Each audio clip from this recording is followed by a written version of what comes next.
Good morning and welcome everyone to Roslyn Hill Chapel. We begin with our Prelude from the chapel's choir.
Thank you so much, choir.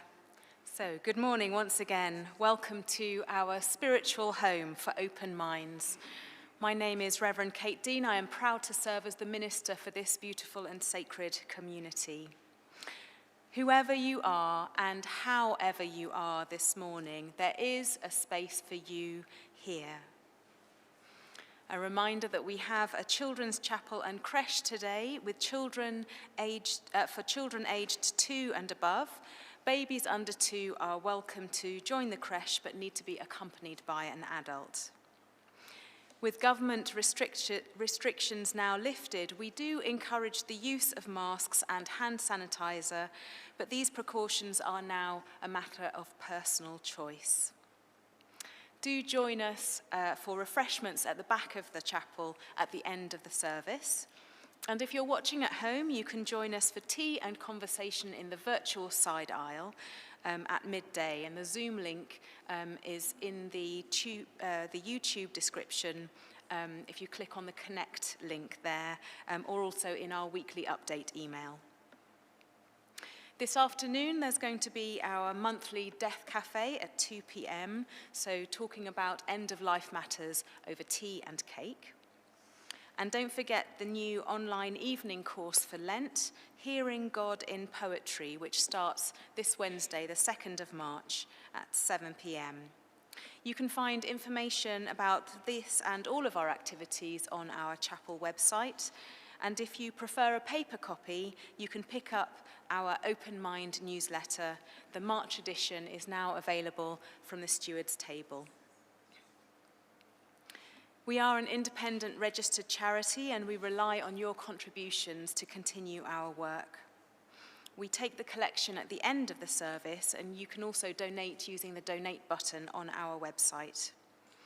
We invite you, if you're in the chapel, to donate by cash or card at the back of the chapel after the service. And thank you for the many ways that you contribute to our spiritual community through your time, your talent, and your treasure.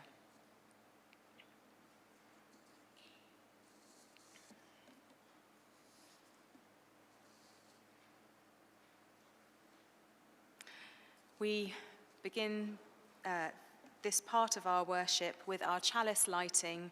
We light the chalice, the symbol of our liberal faith. Today we light it with words from the Passover Haggadah, from the Jewish prayer book of the Jewish Seder.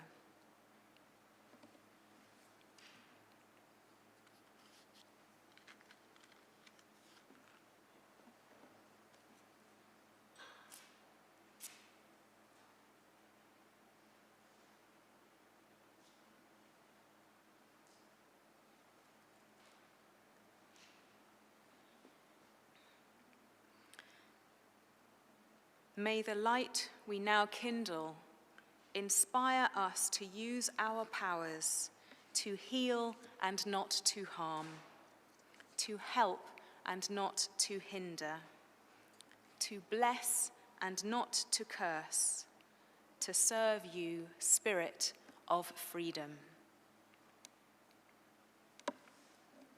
Now we come together as a spiritual community and we like to get to know one another. So I invite you now to turn to someone near you, to say your name and to welcome them to chapel this morning.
It's lovely to hear those words bubbling up, and I do hope you'll continue your conversations over tea after the service. But now let us sing our first hymn, Here We Have Gathered, and the words are in your service sheet for this. So please rise after the introduction for Here We Have Gathered.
be seated.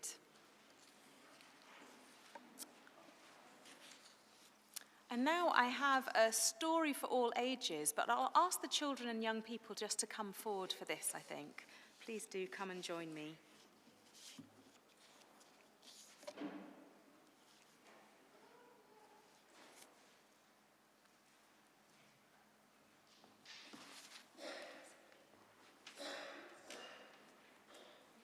Hello, everyone. I hope that you can hear me through this. Oh, hang on. Let me switch this on.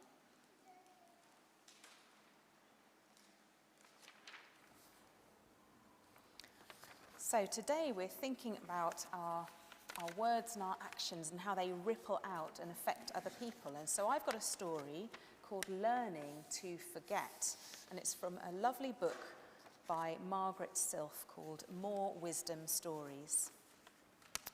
So hundreds of years ago, there'd been a bitter battle between two tribes who lived in the same country. No one could actually remember why they'd been fighting or what the battle was about, but everyone remembered that it had happened many, many years ago. And to this day, the people who were descended from them, or the grandchildren of those people who many years ago fought, they were still a bit unhappy with each other. She uses the word antagonistic. They were a bit angry with each other, and so they remembered about the battle, even though they couldn't remember why they were fighting. Now, one of these distant descendants was a teacher at a local primary school. And one day he was supervising his children as they stood in a queue waiting to see Santa Claus at Christmas time. Imagine his shock when one of the children suddenly turned around and, unprovoked, no one did anything to him, but he suddenly hit another child. Can you imagine that happening when they were just waiting in the queue to talk to Father Christmas, to talk to Santa Claus? Well, the teacher was pretty shocked. He said, "Stop that!" And he called that boy out of the queue and he said, "Why did you hit your schoolmate?" "He started it," said the boy. Well, the teacher was pretty surprised by this because he said, "No, he didn't. I saw you. You were standing in that queue and you just hit him straight away." "You can't tell me that he started it." "Yes," protested the boy, "he did. He hit me first." "Well," said the teacher, "when did he hit you? I didn't see him." And the boy said, "Well, he hit me last Easter." Well, that night, the teacher decided it was time to make a phone call to one of his neighbours who was descended from the other tribe. It was finally time to start the work of letting go of those old resentments and grudges that they'd been holding for so many years. So the teacher learnt a lesson from his children. So we hope you enjoy your Community Sunday today. I think you're going to be doing a bit of paper folding. So we're going to sing the children out to their activities now. Off you go.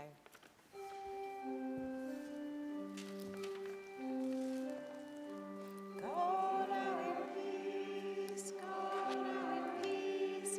May the spirit of love surround you everywhere, everywhere you may go. Go now in peace, go now in peace. May the spirit of love surround you everywhere, everywhere you may go.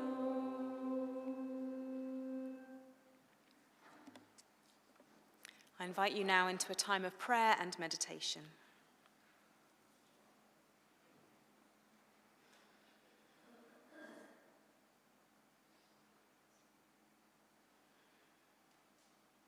We come together in fellowship each Sunday with hearts full of joy and full of concern.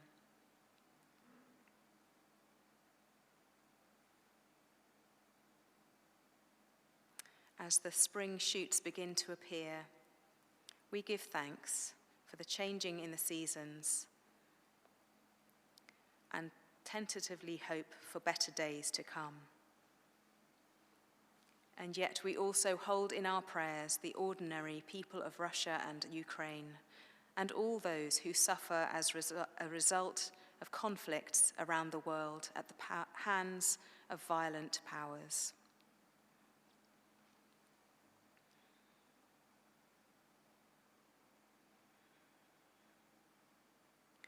If you are holding someone in your heart this morning, I invite you to say their name aloud in the coming moments of stillness, so that we may also hold them in our prayers.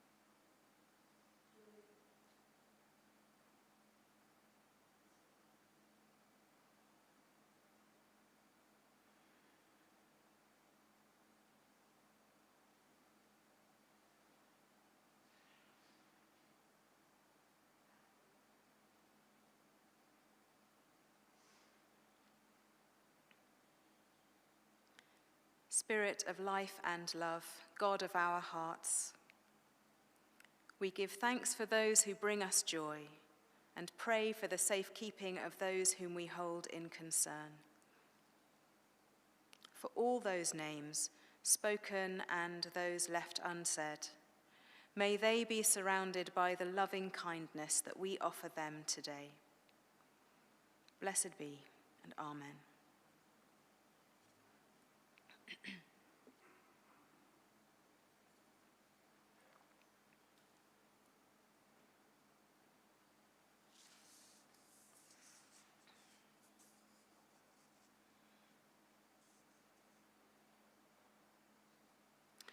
Our reading today is by the African-American theologian and civil rights activist Howard Thurman. It's called The Growing Edge.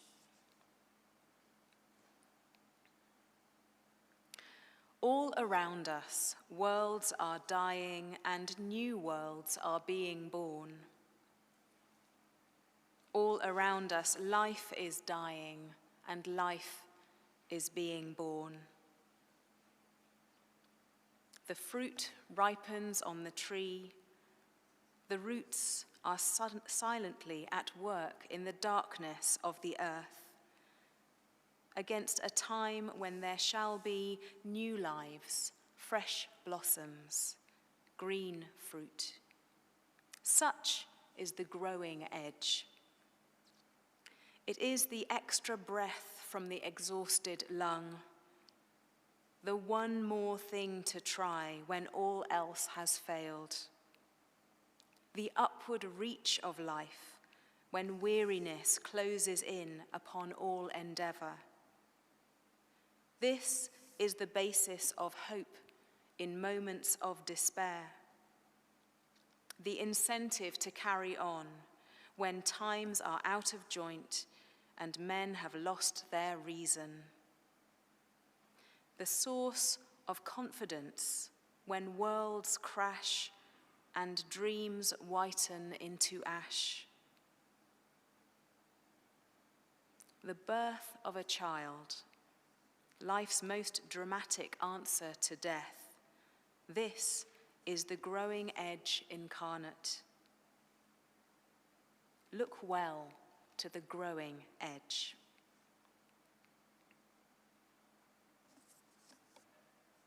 Now let us sing again, this time from our green hymnals.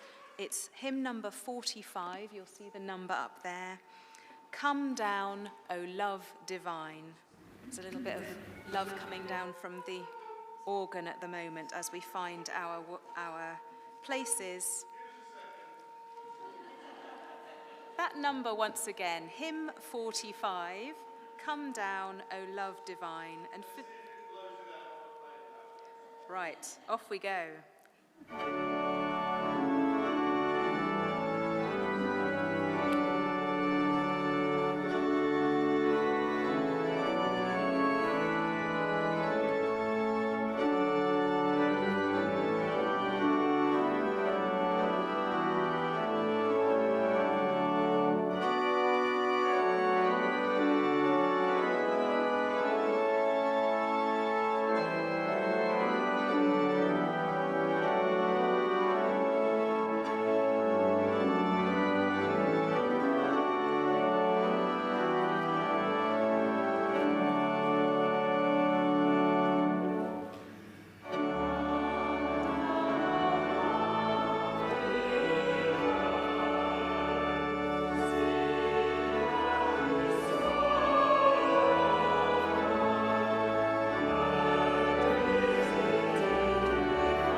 Please be seated.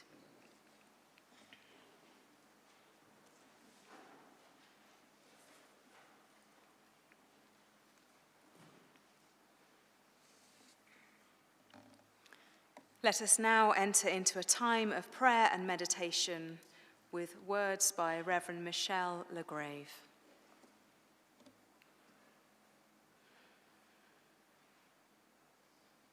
Breathe in.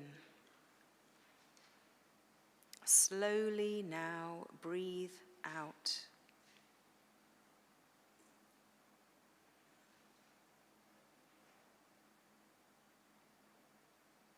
Breathe in. Gently now breathe out.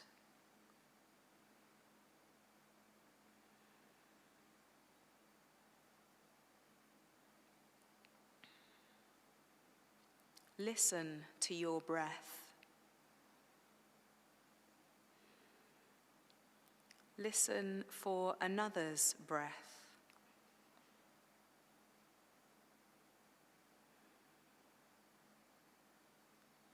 Whether you are here in the chapel, at home, with a family member, or a cat, or at a local coffee shop, listen, listen.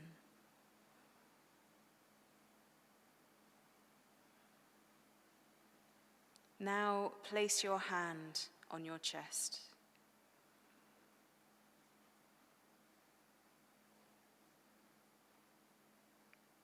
As we encourage each other, again to slowly now breathe in and breathe out.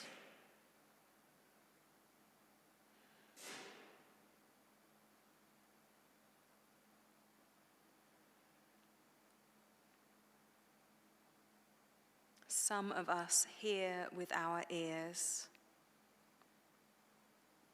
the sounds we make, the sounds others make.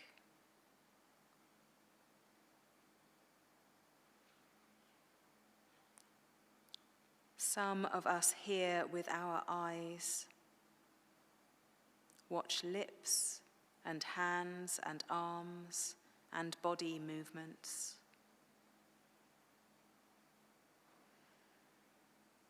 Some of us hear with our bodies, feel vibrations in the air and on our skins.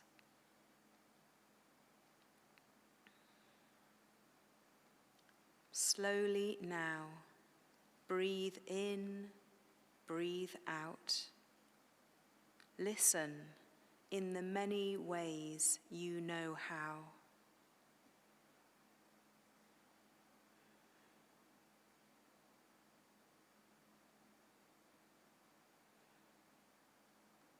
As we breathe together, some of us on our own, some of us with help, so too do we live together.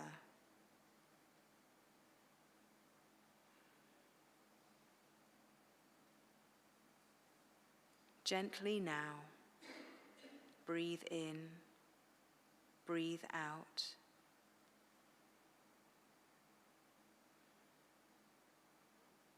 Together and apart. We are many and we are one.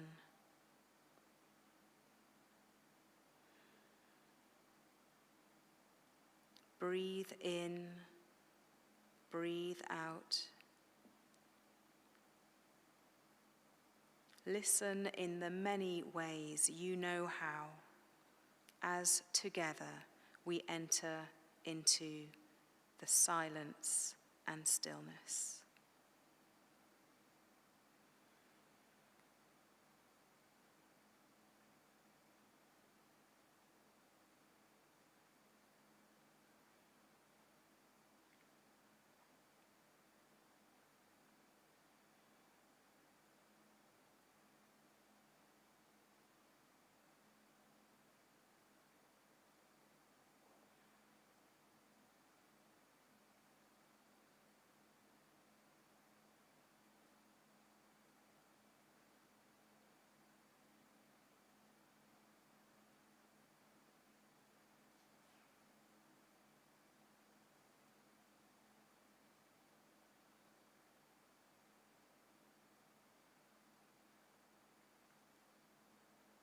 Amen, and blessed be.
You won't be surprised to hear that I'm not perfect. I know that I'm sometimes guilty of running ahead with a half-formed plan because others are not quite ready to take the leap. A kind friend once remarked that I was not quite like a bull in a china shop, as they were trying to convey some helpful feedback. So here I am, not quite a bull, making the teacups rattle and relieved that they haven't clattered to the ground just yet. I know that my words and actions have ripples, some of them pleasant, others less so. We can't know the true consequences of our actions as they ripple out and reach others. We all have these ripples, don't we? In Paul's letter to the Galatians, he counsels, "Be not deceived. God is not mocked. For whosoever a man soweth, that shall he also reap." And we find similar teachings in other religious traditions. cautioning us on the effects of our behavior. In the Hindu and Buddhist concept of karma, this is expanded to suggest that actions in one life may have an impact, good or bad, in this life or next lives. We are responsible for our actions, and our faith can be an anchor and a foundation to help us keep on track. It seems to me that our current levels of uncertainty make us extra sensitive to each other's ripples and reverberations. So to help us all keep afloat, I think we need to put kindness first. We need to remain connected to the source of all being. And we need to be gentle with ourselves in the face of our inevitable mistakes. It may seem trite to suggest that we just need to be kinder to each other when we are faced with the overwhelming distress in the news coverage. But I really believe that doing one kind thing, however small, is more productive than being paralyzed by a sense of powerlessness. The African-American theologian Howard Thurman spent his life campaigning for civil rights and preaching a gospel of hope amid the darkness. The reverberations of slavery and its effects on generations before him shaped his thinking. Yet he remained steadfast to his faith, a belief that life has infinite creative possibility, which he referred to as the growing edge. All around us, worlds are dying and new worlds are being born. All around us, life is dying and life is being born. Such is the growing edge. It is the extra breath from the exhausted lung, the one more thing to try when all else has failed. The upward reach of life when weariness closes in upon all endeavor. Our choir will close today's service with the American spiritual, "There is a balm in Gilead." This balm is referred to in the Old Testament as a rare cure for those who have done wrong. And in Christian theology, the balm, the salve to cure the soul is Jesus Christ. Now, we may not all agree with this theology, but we can have empathy with those enslaved people laid low by their circumstances and the cruelty of their oppressors, who found hope in their fervent Christian faith. The book Rise Above It by Ray and Star Silverman draws from different religious sources to consider the part that the 10 Commandments of the Hebrew Bible can play in our modern lives. In discussing the commandment, "Thou shalt not kill," the Silvermans write, "Though we may not as yet be able to fully forgive those who have hurt us deeply, we can still shun murderous thoughts and feelings. We can still rise above our mechanical tendency to criticize. We still strive to see what is good in others. We can still encourage others to further develop their innate goodness, and in so doing, we can indeed think well of others." In the Quran we read, "It may be that Allah will grant love and friendship between you and those whom ye now hold as enemies, for Allah has power over all things, and Allah is oft forgiving and most merciful." They suggest that we can become life givers in that injunction, "Thou shalt not kill." Become a life giver through our words as well as our thoughts. That when Jesus taught the disciples to love their neighbors, he also instructed them to love their enemies by thinking well of them, as well as through their speech and actions. At the times when we find ourselves powerless against forces in the world which are greater than us, all we can do is try our best in our small corner of the world, in the hope that those ripples may reach out and have some kind of impact. According to Dan McGough, in the original Aramaic, the word neighbor, karabak, referred to the person we are thinking about at the moment. So whoever comes to mind is our neighbor, the closest person to us at the moment. Or as the Silvermans say, our neighbors who are to be loved are not only those who cross our path, but those who cross our mind.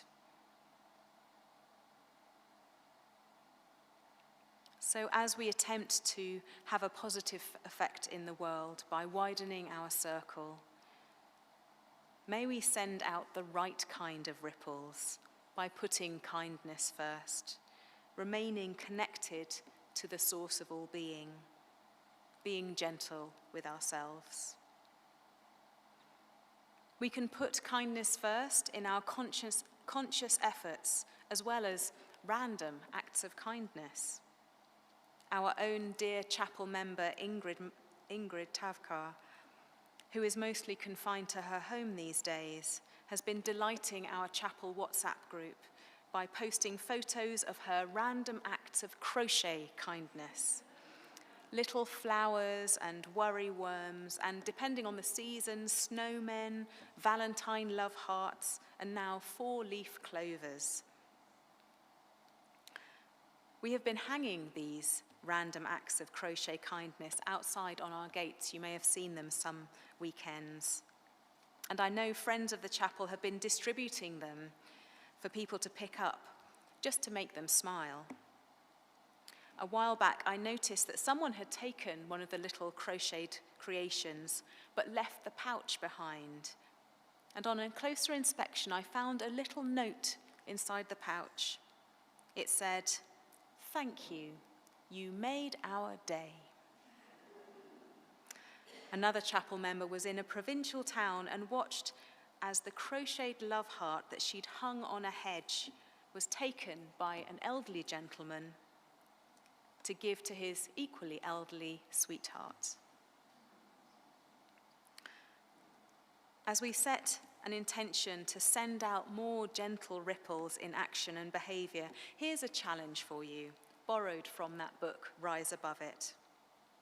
Can you make it through an entire week without saying something unkind or cruel? It may seem to be an impossible task, but just by attempting it, we may make ourselves more mindful of the times when we fall short. And what if, when you are in the moment, you become aware that you are saying something critical? Maybe we can interrupt ourselves with a quick, "Oh, excuse me," and try again. Try and say that thing in a more loving way and see if the conversation has a better outcome.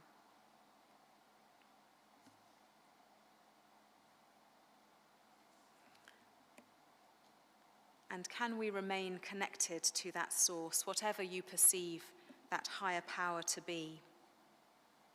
Along with the mindfulness of our less than perfect behavior, we can make a commitment to being closer to God or goodness this week.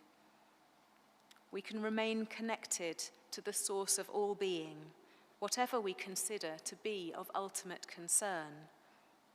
It gives us a subtle sort of superpower, acting as if you are a good and kind person, and somehow some element of what you wish will become manifest, or fake it till you make it, if you like.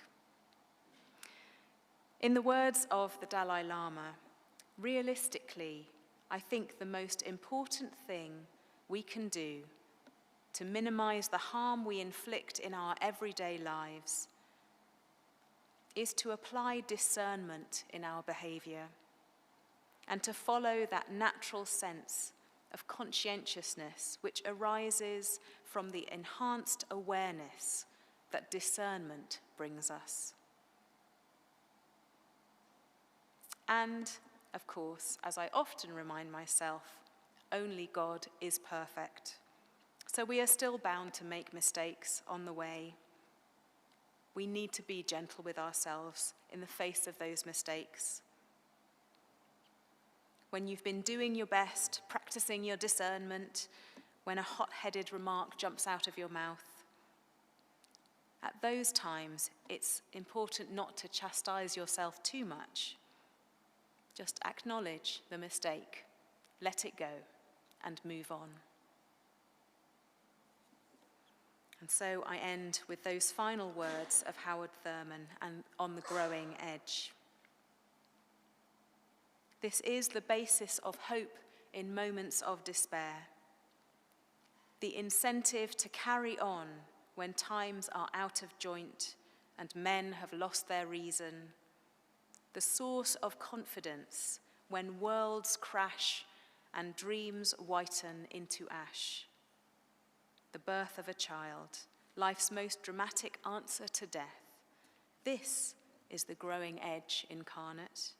Look well to the growing edge. Blessed be. So now let us sing our final hymn. It's hymn 212 in your green hymnal, The Golden City. Please rise after the introduction for hymn 212.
blessing with words by Jacob Crack. May we find the world to be so beautiful and life so richly and meaningfully shared that we shall want this to be true more often for more people everywhere. Blessed be. Please be seated, except for the choir who are coming forward for the postlude.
Thank you so much to our wonderful choir, to their choir director, Nathan Mercieca, and to John Evans, our music director.